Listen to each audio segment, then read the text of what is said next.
What is going on, wrestling fans? Welcome to my WWE WrestleMania 33 spoiler review, where legends are born, history is made, and a lot has went down on this night here tonight, guys. And I do want to say, in case you guys have not watched WrestleMania and you don't want to be spoiled, simply go ahead, pause the video, go watch WrestleMania and come back, because there is a lot to talk about now. It pertains to the set. Now, I do want to talk about the overall set of WrestleMania. I found it to be very intriguing and very cool how there was a massive ring on top of a ring. So I think the overall WrestleMania stage looked absolutely awesome. So I just wanted to get that out the way, because WWE nowadays isn't really too creative with its, overall stages and whatnot. So we open up the show with the New Day. I believe they were inspired to wear the outfits that they wore from Final Fantasy, which again was pretty cool to see. The New Day opening the show by letting everyone know it's time to pull the lever and begin WrestleMania. And of course, we kick off with our very first match of the evening, which in fact was Shane McMahon versus AJ Styles. Now,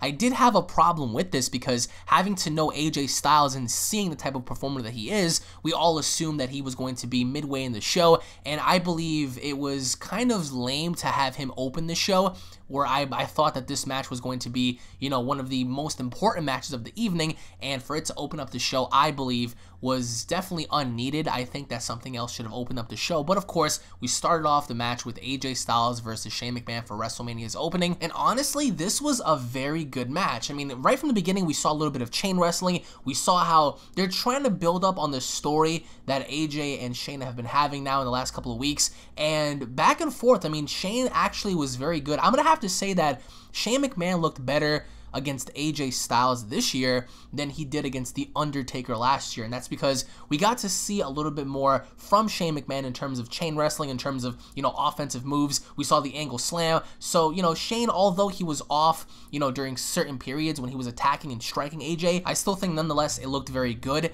He looked very impressive. Now, AJ Styles did a couple of things here where I was just very, very, stunned by.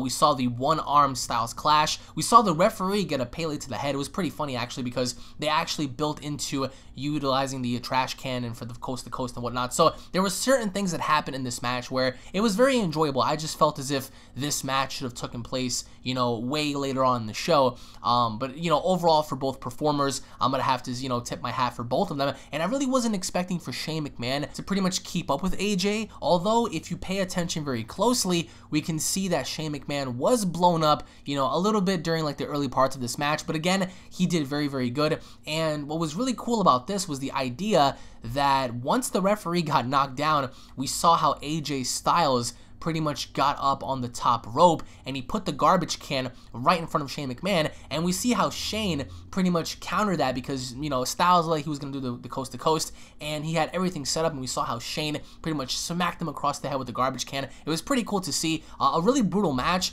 and I think it was well needed, because since the referee was down, we saw how weapons were utilized. So obviously enough, you want to tell that story, I think it was best told in this match. So the coast to coast was utilized. We saw how Shane McMahon was able to capitalize on that, and it was really brutal. And I'll personally say I definitely enjoyed this match. Out of 5 stars, I'm gonna have to give this match somewhat of a 3.5 out of 5. I mean, again, I personally having to go back and look at, Wrestle Kingdom with Shinsuke Nakamura and AJ Styles and other matches of that caliber.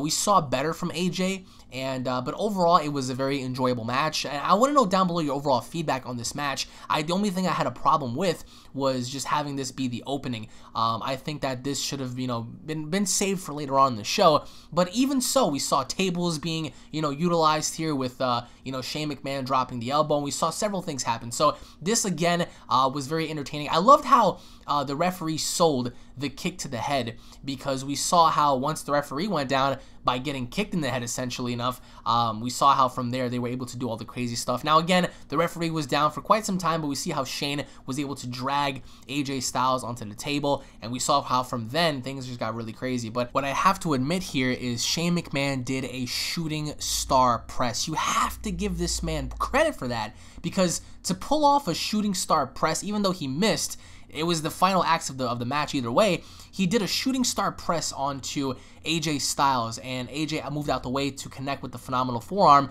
which you have to just say, like, this was a really good match. But to me, after watching Shinsuke Nakamura versus AJ and other matches like that, this match could have been better. I think if it just included a bit more, if it had a bit more time. But it was still a great match nonetheless. For an opening, match for WrestleMania, it was definitely more than fitting. But to see Shane McMahon pull off the shooting star, to see AJ Styles capitalized with the victory, because after the phenomenal forearm, it was over after that. So AJ Styles picks up the victory. I think that was what's best for business, because if Shane won, it wouldn't have made any sense. So Shane goes down for 2 WrestleManias in a row. But overall, for an opening match like this, it was just great to see. Very good performance from both AJ Styles and Shane McMahon. But transitioning from that, we go into our second match of the night, which is Kevin Owens versus Chris Jericho. Now, it's kind of funny here because Byron Saxon actually messed up by saying we have a YouTube sensation in the house, and then it just paused.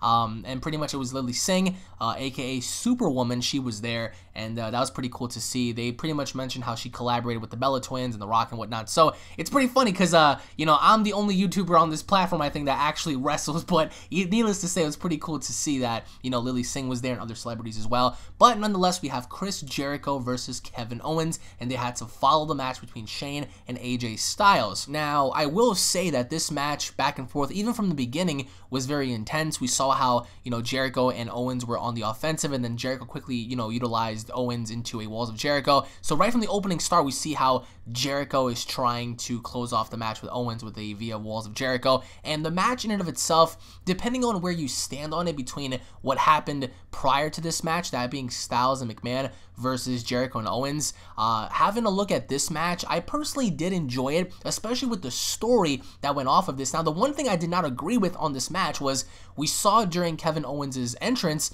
how they decided to play the opening promo of the overall build of the story, and I felt as if that was really dumb. Why are you going to showcase a promotional ad for this match during someone's entrance? You do that prior. So that was the only little thing that I felt as if was kind of lacking and kind of like was just really dumb in and of itself. But we saw shoulder tackles on the outside, we saw drop kicks, and we saw the cannonball get done twice actually, which looked very brutal. We saw the package powerbomb. We saw several things be utilized in this match. So I'm gonna have to say this match was very, very enjoyable. And Kevin Owens actually had this really nasty knot on his forehead, and it looked like it was actually swelling up. So depending on where you stand between Styles and McMahon versus Jericho and Owens, I want to know down below just your overall thoughts on that, because this match was definitely entertaining. I'm going to have to give this match, again, a 3.5 out of 5. I've seen best and I've seen better from Kevin Owens. I've seen better from Jericho.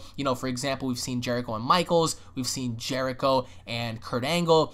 So those matches definitely stand out. And of course, even from Kevin Owens, we saw Owens versus Sami Zayn and Owens versus, several other guys in the roster that I felt as if he had a better match with. But of course, not taking anything away from this, this was a very, very good match. Back and forth chemistry. We saw a massive hurricanrana from the top rope from Jericho onto Owens, which was very brutal because a move like that can actually, take your breath away once you hit the mat. So there was one sequence where I truly, truly enjoyed, that being the frog splash from Kevin Owens onto Jericho, where he put his knees up, and then we saw Jericho go for the lion salt, in which we saw Owens put his knees up, and then Owens went right back up for a swanton bomb, in which Jericho put his knees up again. So it was counter after counter after counter, and it was very brutal if you look at it. I mean, even though I highly disagree with superstars using, super kicks left and right, because that's the only thing I saw Kevin Owens do in this match from quite often, like from the beginning all the way up until like during the middle of the match, which I really don't like. But seeing Owens do a swanton bomb, to see him do a frog splash and whatnot, it was really entertaining to see, and to see how Jericho and Owens had such chemistry in the ring and countering each other and, pretty much delivering a very good sequence was very entertaining to see. But it wasn't even just that. We saw how the third cannonball got countered into a Walls of Jericho, and even to the point where Kevin Owens used the Walls of Jericho on Chris himself. We saw how once Owens hit his pop-up powerbomb, how Chris kicked out, and he looked to be dead either way. Now, there were rumors of Chris Jericho having to take a leave of absence because he had other things to do on the road and whatnot with his band. So a lot of people were already assuming that Chris Jericho was on his way out. And, towards the finale of this match, we see how Chris Jericho is getting slapped by Kevin Owens left and right, and just when you thought, it was going to be over and done with, we saw how, Kevin Owens went for the pop-up powerbomb again, and as he did the pop-up, we see how Chris came down with the code breaker, so that was really, really awesome to see. And just when you thought it was over, we see the referee count to 3, and we see how Kevin Owens puts his finger on the rope. Not just his entire hand, but he puts just one finger on the rope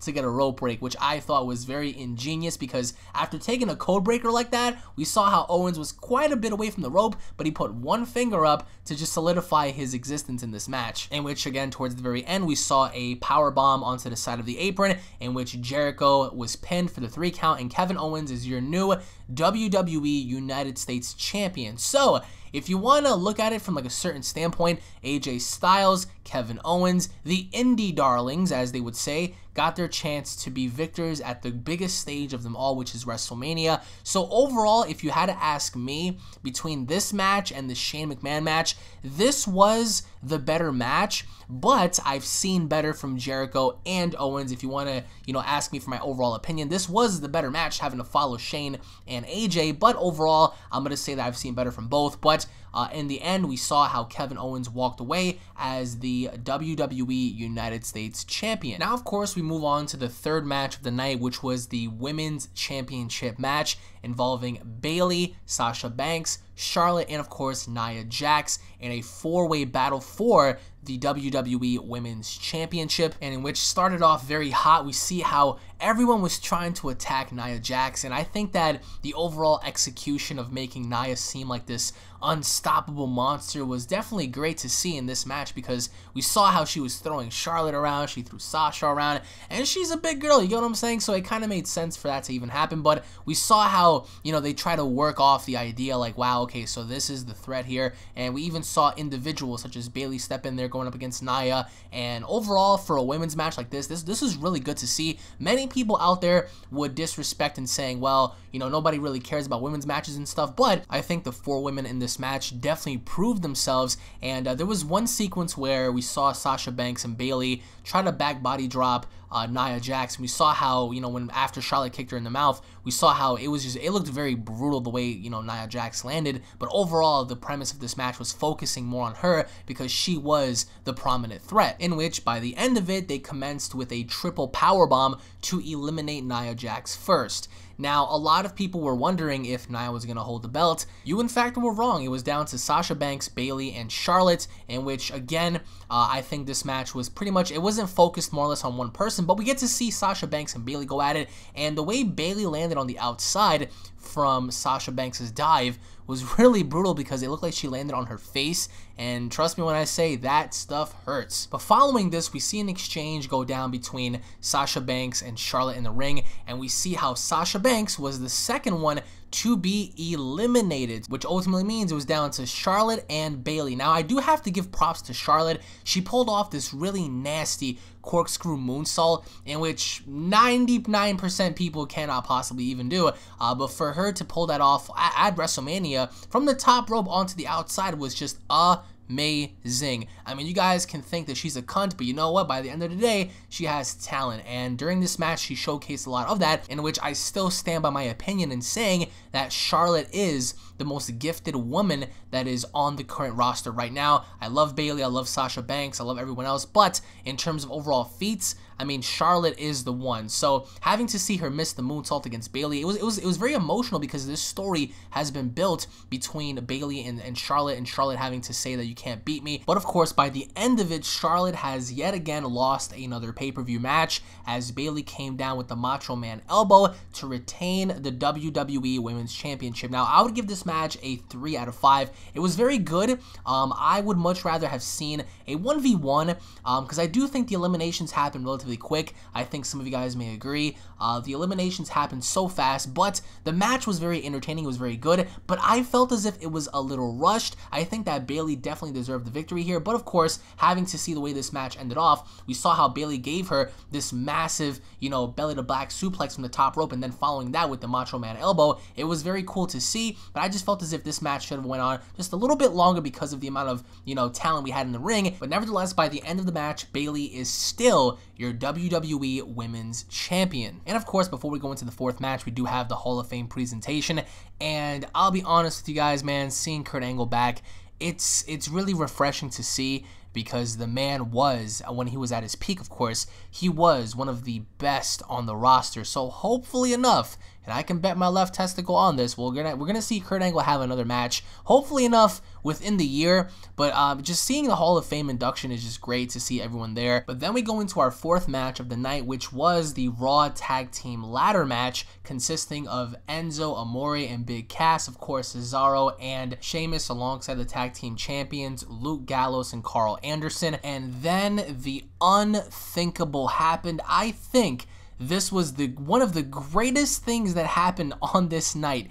The motherfucking Hardy Boys, Matt Hardy, Jeff Hardy, the Broken Hardys, finally made their epic return at WrestleMania. It was the minute the Hardy Boys theme song came on, the entire building just went absolutely crazy. I have goosebumps right now just talking about this. Matt Hardy, Jeff Hardy, they were in the match, and oddly enough, they were just involved in a ladder match against, I do believe it was the Young Bucks at Ring of Honor. So they just literally had a ladder match at Ring of Honor, and now they're at WrestleMania. So this match, for what it was worth, it was very intense. I mean, we had back and forth kind of struggles between Enzo Amore and Big Cass and Cesaro and Sheamus, Luke Gallows and Carl Anderson, and it was back and forth. And every single time Matt Hardy came in the ring, we heard delete, delete, delete, delete. Now, I really wish that both Matt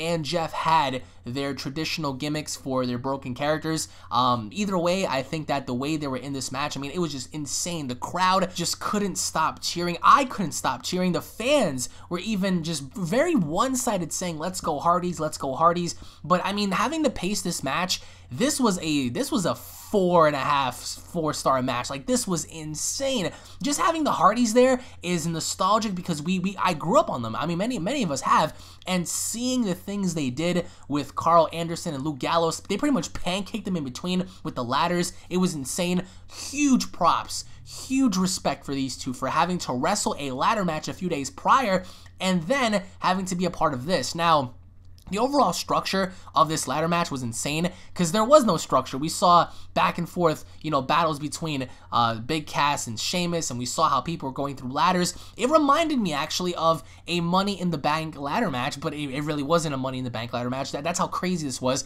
There were bodies being thrown left and right. I personally could not stop the enjoyment of seeing the Hardys, and as intense as this match won, by the end of it, we have ourselves new tag team champions, that being the Hardy Boys. The Broken Hardys are back, guys, and they are your new champions. And what followed this was the fifth match of the evening, that being the tag team match between John Cena and Nikki Bella versus The Miz and Maurice. And quite honestly saying, they're going to have to try to top that ladder match, in which case, at this very point, I came to the realization that WrestleMania felt a little rushed. It was about 9 o'clock, and we're already in our fifth match, but still, with that being the case, John Cena and Nikki Bella had to, follow up with the ladder match that just happened with the Hardys, the biggest pop of the evening, in which I truly did enjoy the story for this because it represented Total Divas and the actual struggle that, happens between John Cena and Nikki Bella alongside Miz and Maurice and having to connect relationships and whatnot. So I definitely think that this storyline definitely worked in its favor. And for the most part, there wasn't really much that happened in this match, but towards the end of this match, we saw the long-awaited proposal. John Cena proposed to Nikki Bella live in front of 70, 80, 90,000 people with a big-ass rock, mind you. And I'm going to have to admit that, it takes balls to do that, especially having to follow this up. Now, we don't know if this is a work, if this is actually a thing. I think it's an actual thing, even though quite some time ago, some of you guys may not remember, but John Cena was married a long time ago. But of course, for him to propose to Nikki, I think it's best suited. All the females around the world are talking about this. So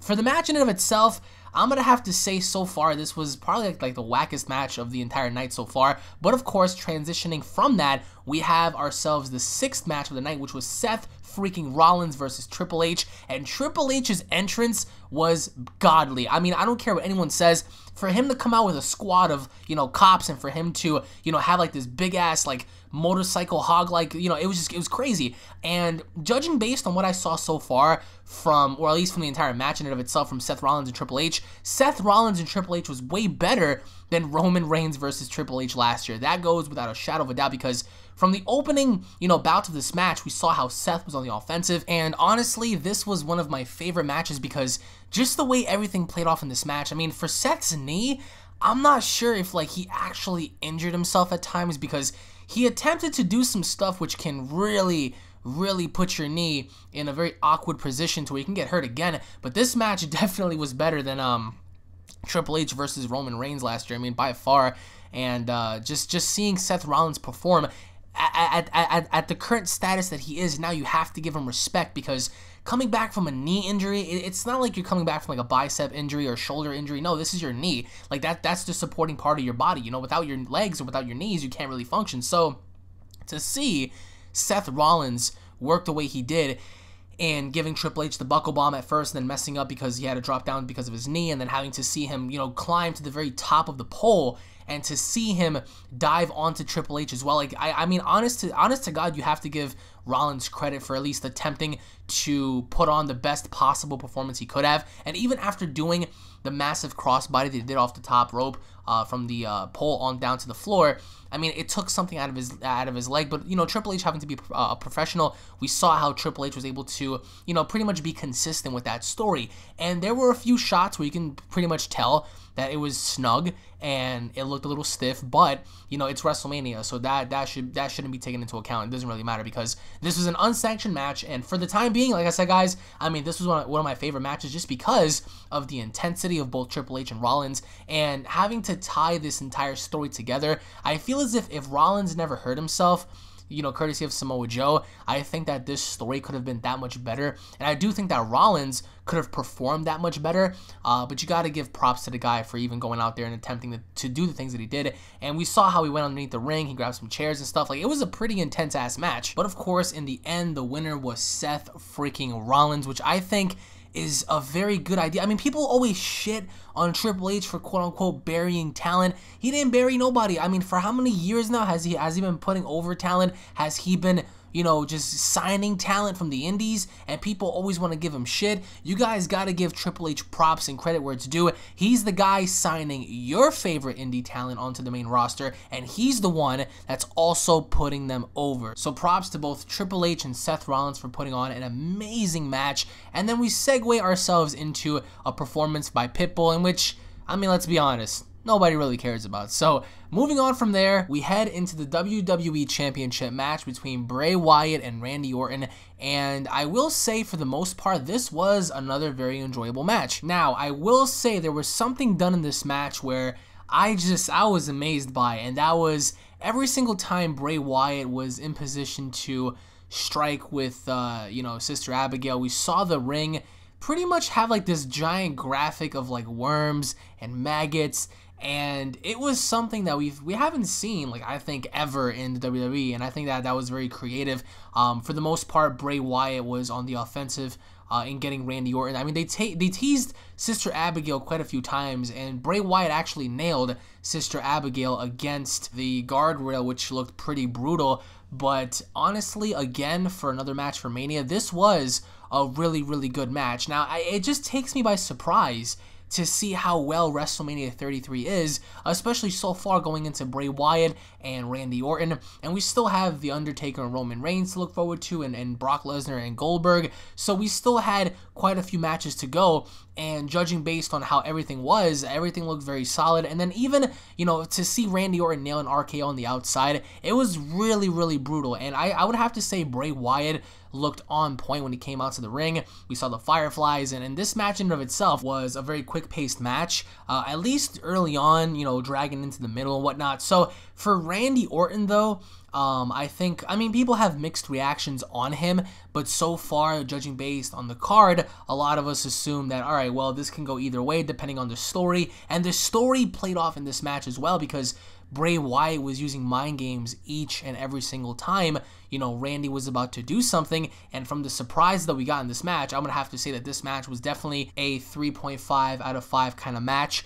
We saw how Randy even teased using the punt on Bray Wyatt, even though, because we already know that, you know, the move is actually banned alongside the curb stomp and many others, but I loved how they teased Sister Abigail, they teased the punt, and, you know, for Randy and Bray, I think this was their better match. This was the best match they had so far. I think the chemistry was definitely there. Not everyone's going to agree, but I feel as if the way, you know, the match played off with them having to tease each other's finishers, from the RKO to the Sister Abigail to the punt, there were so many teases. I think that this definitely worked. So if, for me at least, this was definitely the match that I think SmackDown needed to get over with their champion. Now, the end of the match is something that I did not agree with, because the new 13-time WWE champion is Randy Orton. Now this, I don't have a problem with Randy, I just have a problem with the way Bray has been utilized. How come Bray Wyatt has not had a WrestleMania moment by now? I mean, he's been a good champion so far. I mean, the way he carries himself,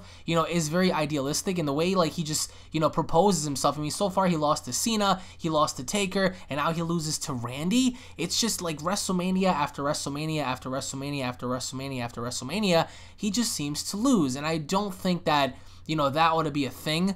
But by the end of it, for what it was worth, again, it was a good match. I mean, it wasn't something horrible, but the end result should have been Bray Wyatt in, you know, capitalizing the victory on Randy Orton. Now, similar to the WWE Championship match, we have the Universal Championship match between Brock Lesnar and Bill Goldberg. And I'll be honest, this match was about 5 to 7 minutes long, and it was epic. Now, the reason why it was epic is because early on, Brock did 3 German suplexes. Goldberg gets up, no sells, spears Brock Lesnar, gets up, spears Brock again, gets up, spears him on the outside. They come back in, more German, more German suplexes exchanged. Then we see some F5s and some jackhammers. Brock Lesnar kicks out, and then finally, to seal the deal, Brock Lesnar hits 10 German suplexes, followed by a ferocious F5, and it was over. I mean, everyone thought that it was going to be a very short match. In and of itself, it was, but it wasn't a squash match, at least, which again I think was a good idea for them to have somewhat of a back and forth struggle. Now, the big rumor, and again, this is just a rumor. The rumor, and I want you guys to get your pitchforks and torches ready. The rumor is WrestleMania 34, Brock Lesnar versus Roman Reigns again.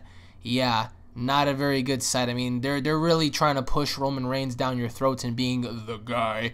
But, I mean, just aside from that, the match, I mean, it had the build, it had the story. Bill Goldberg made some comments in a couple of interviews that he was feeling miserable, he didn't want to be there and stuff. So, it was what it was. And for Brock Lesnar to have the match that he did, it was just fantastic if you ask me. But either way, this was the most intense match of WrestleMania so far. I mean, in terms of it being like a full-on back and forth kind of thing, like the first 5 minutes was just no sells. I'm talking about just like, imagine getting suplexed 3 times, you get up and you get speared. Like, it was just such a back and forth thing. Brock Lesnar did an amazing leap where Goldberg wanted to spear him, and that was pretty cool in and of itself because we saw, you know, the dynamic they had. But overall, Goldberg lost. I do believe he will take some time to, you know, go off and just rest up and do whatever he needs to do in order to get back with his family. But, you know, that story's over. I don't think we're ever going to see Goldberg again. His story's pretty much over and done with. But as of right now, we have a new Universal Champion and a new WWE Champion, Randy Orton and Brock Lesnar. So now we move on forward into the 6-pack WWE SmackDown Women's Championship match, which we do have Becky Lynch, Mickie James, Alexa Bliss, and several other women a part of this. Now, many people will say, yeah, this is just a bathroom break following this, especially having to lead into the main event, in which we already know was going to be Roman Reigns versus The Undertaker, in which, again, has enough build-up to pretty much solidify itself as a main event. But needless to say, we have the SmackDown Women's Championship match, and for the most part, it was very enjoyable.